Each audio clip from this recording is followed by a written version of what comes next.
Bonjour à toutes et bonjour à tous. On va faire un petit short parce que comme vous pouvez le voir, je transpire un peu. Et hier, surtout, c'était l'été. Donc, petit short de rappel sur l'été, en sachant qu'il y a déjà des vidéos qui sont complètes sur le sujet. En tout cas, surtout les petits bouts de sujet que je vais vous rappeler aujourd'hui. Alors, l'été, en général, grâce au soleil, grâce à la chaleur, si on pouvait avoir un peu moins de canicule, effectivement, on l'apprécierait un petit peu mieux. En tout cas, si on arrêtait de nous dire que c'est la canicule, on l'apprécierait bien mieux, puisque si on reprend les relevés entre guillemets de température, nos parents et nous dans notre jeunesse, on a connu ces températures-là. Sauf qu'on a pris le luxe, entre guillemets, d'être sur des températures égales dans nos maisons. Et donc, on oublie, notre corps oublie cette régulation, en fait, de la température. Donc, on est en été, alors en médecine chinoise depuis le mois de mai, entre guillemets, en saison européenne depuis hier. L'été, c'est quoi? C'est la chaleur, bien sûr, comme je vous le disais, parce qu'il y a plus de soleil, plus d'heures de soleil, un soleil qui, entre guillemets, est plus proche de la Terre, donc qui nous chauffe un petit peu plus. Le soleil nous permet d'éloigner ce qu'on appelle les dépressions saisonnières, puisque sa lumière, son rayonnement, vont nous permettre de fabriquer un neurotransmetteur important qui s'appelle la sérotonine, qui plus tard nous donnera la mélatonine pour le sommeil. Et puis, il nous donne de la vitamine D, ultra importante pour notre système immunitaire. Pour ça, je vous laisse aller regarder la vidéo sur la vitamine D et la vidéo sur le soleil. Alors, pensez aussi à regarder la vidéo sur la préparation au soleil, puisque si on veut avoir un teint qui reste, qui est agréable, qui nous évite, entre guillemets, les tâches dues au soleil, le vieillissement, le stress oxydatif, les radicaux libres, etc., etc., ben on prépare sa peau au moins un mois avant d'aller, entre guillemets, se poser au soleil, si je puis dire. Surtout, évitez de vous poser au soleil, d'ailleurs. Alors, quels sont, entre guillemets, les risques de l'été? Alors, il y a le soleil, et pour ça, vous avez la vidéo complète. Le soleil, c'est un risque, mais c'est aussi un excellent ami. Ne l'oublions jamais. Surtout, s'il vous plaît, évitez de mettre de la crème solaire de meumeux sur votre corps. Vous faites pire que si vous ne mettiez pas de crème solaire. Ok? Et ça, je vous laisse retourner voir la vidéo. Donc, l'été nous apporte beaucoup de bénéfices, des journées beaucoup plus longues, des températures normalement plus agréables, et puis une alimentation différente. On a plus de fruits, on a plus de légumes qu'on a envie de manger, en tout cas.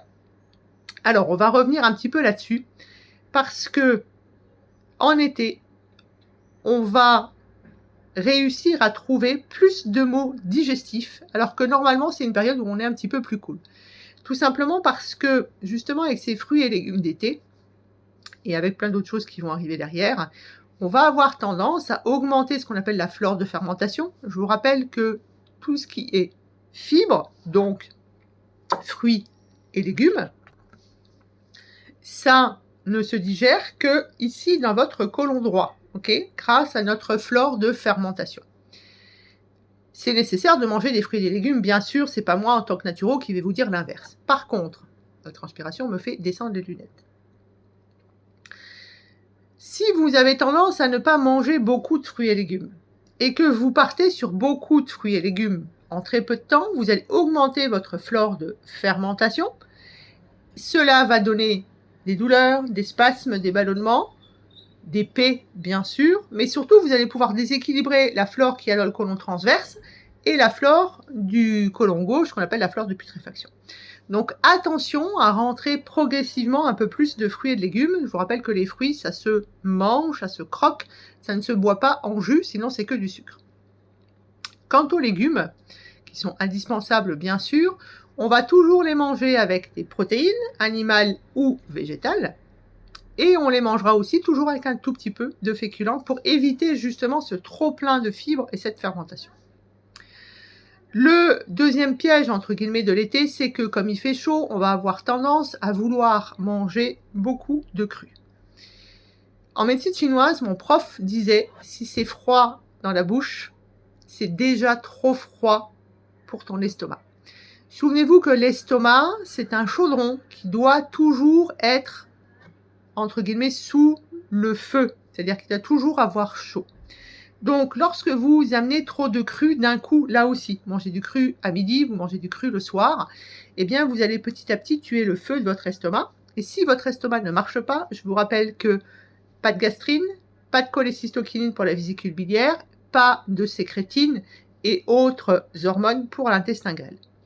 Pas non plus, du coup, de bile et du rôle ultra important de la bile.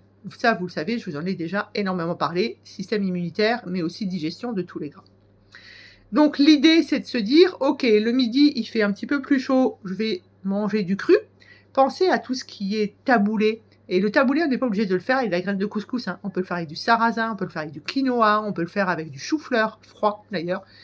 En tout cas, essayez de mélanger et de ne pas manger juste une grosse salade de cru, vous voyez. Si nécessaire, vous mangez une tranche de pain avec, ou vous mettez des petits croûtons dedans. Sinon, vous faites une salade de riz, par exemple, etc., etc. Vous connaissez tout ça.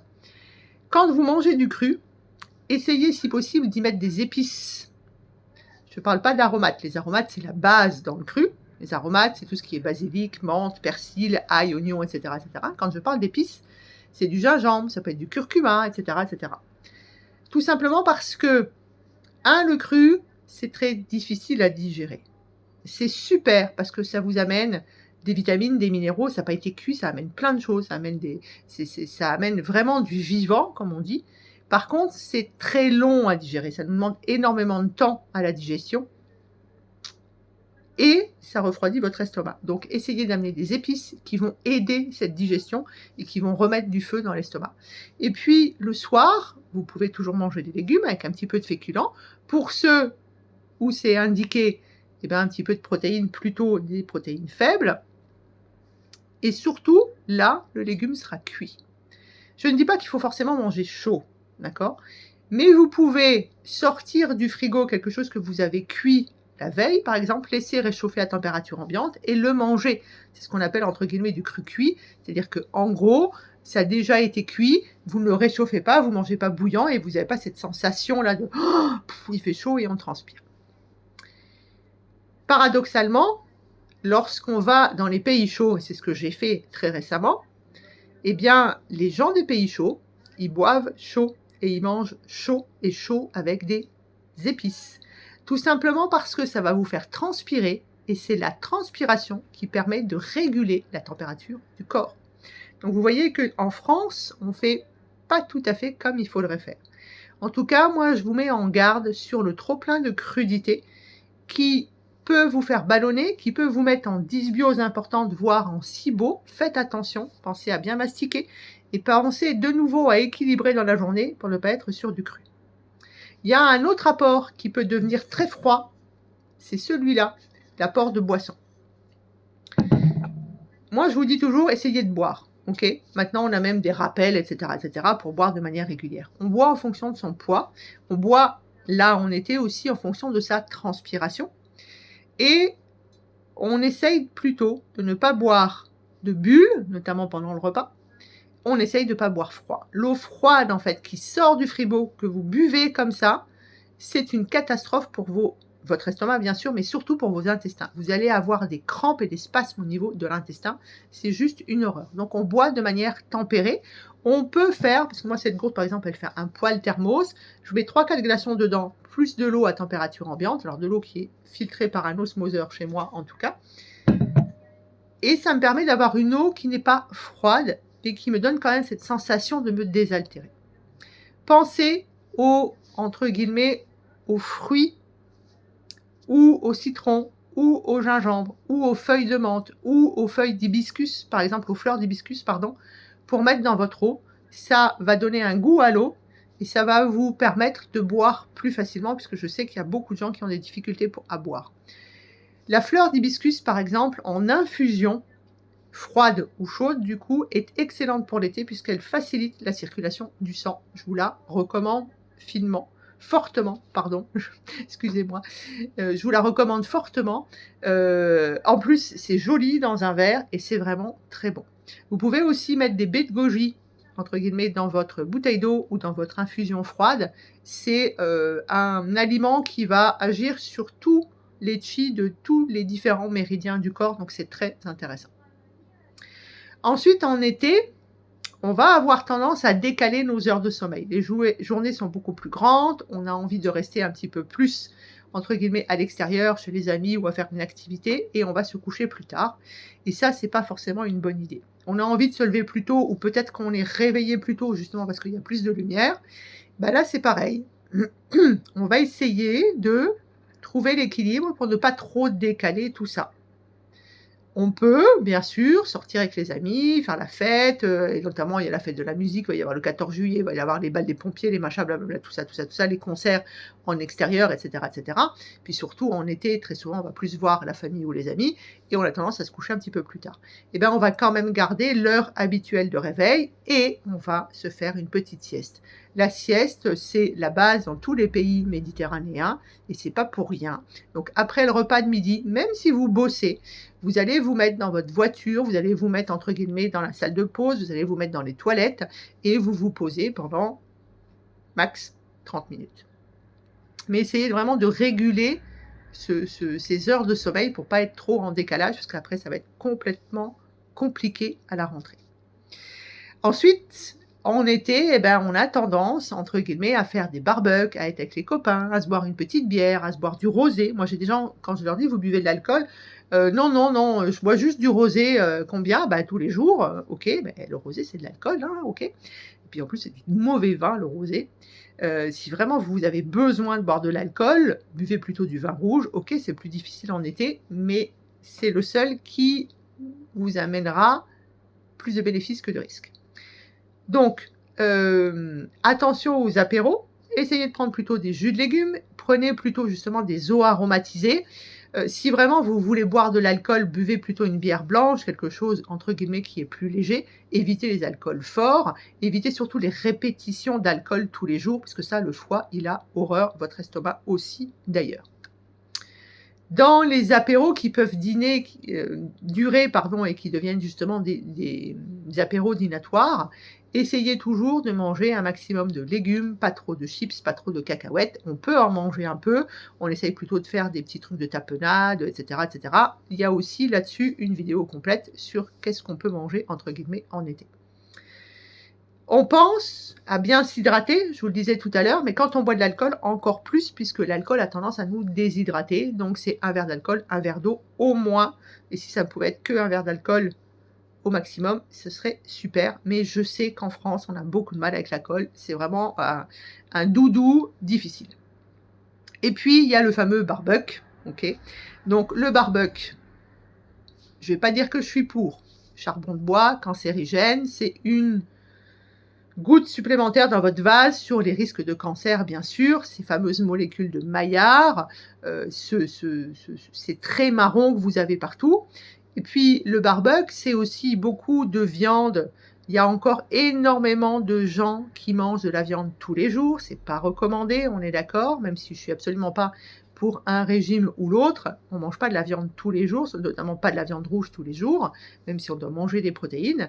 Et puis, si possible, on évite tout ce qui est saucisse, tout ce qui est charcuterie, tout ce qui est lard, rings, ribs, etc. etc. Tout ça, c'est de la viande de très mauvaise qualité. Et s'il vous plaît, vous en mangez moins, mais vous arrêtez d'aller acheter de la viande dans les grandes surfaces. Voire au pire dans les discounts. On va chez le petit producteur, on achète, il y a un site qui s'appelle Pour de Bon, qui est très bien, qu'il faut mettre en rapport directement avec les petits producteurs. On va chez son boucher, on lui demande d'où vient la viande, on lui demande qui fabrique les saucisses, etc., etc., etc. Mais en tout cas, on essaye d'aller plus vers de la qualité, et si on n'a pas les moyens, on en mange beaucoup moins. Sur le barbecue, on peut faire du poisson, on peut faire des crevettes, on peut faire des fruits de mer, on peut faire des légumes, on peut faire plein de choses. En Égypte, d'où je reviens, ils font évidemment beaucoup de poulet, bien sûr, sur toutes leurs formes, mais aussi ils travaillent beaucoup avec la farce, ce qu'on appelle la farce, ou la chair à saucisse en fonction de la région dans laquelle vous êtes. Et ils font effectivement des keftas qu'ils mettent au barbecue. C'est très bon. Alors eux, ils ont du barbecue plancha, et c'est ce que j'allais vous dire. Si jamais vous devez investir dans un barbecue, je vous conseille plutôt d'acheter une plancha en inox. C'est bien plus facile à nettoyer et surtout, vous n'aurez pas le côté cancérigène derrière. Ensuite, il y a l'activité physique en été. On est souvent un peu plus cool, on a plus de temps parce que les journées sont plus longues et on a envie, on est toujours dans cette horreur de summer body, entre guillemets, ou de body summer comme vous avez envie, peu importe. Et on va faire du sport à outrance. Attention de ne pas faire de sport comme je viens de le voir là en revenant au cabinet, aux heures les plus chaudes. C'est une catastrophe pour votre corps, vous vous rendez pas compte. Le muscle bouffe énormément d'eau, énormément de sels minéraux.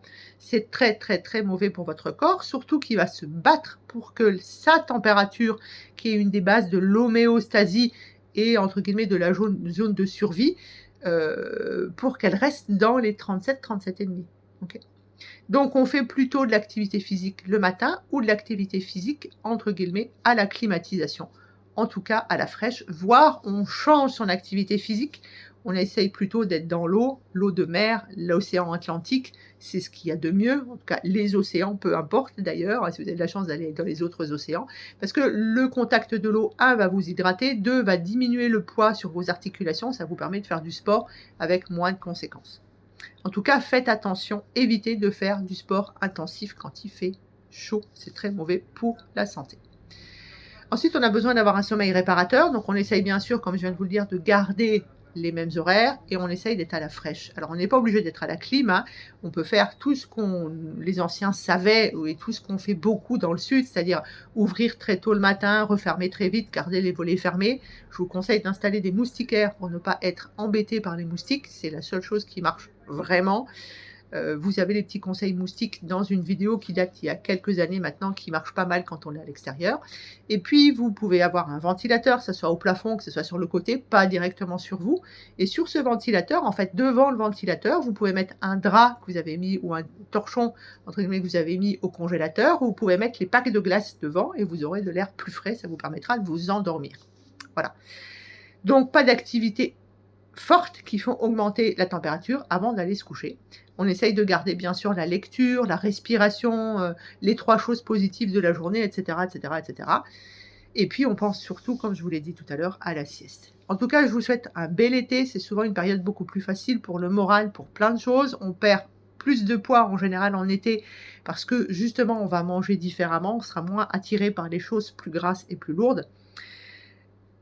Mais surtout, j'ai envie de vous dire, profitez de votre été, profitez de prendre du temps pour vous, essayez d'oublier votre montre, essayez d'oublier votre téléphone, justement, essayez d'oublier un peu toutes ces obligations qu'on nous met ou qu'on se met soi-même, essayez de vous libérer de tout ça, essayez de voir le positif, d'écouter les grillons, les cigales, d'écouter les oiseaux, de regarder ce ciel bleu et de mettre les pieds dans l'eau.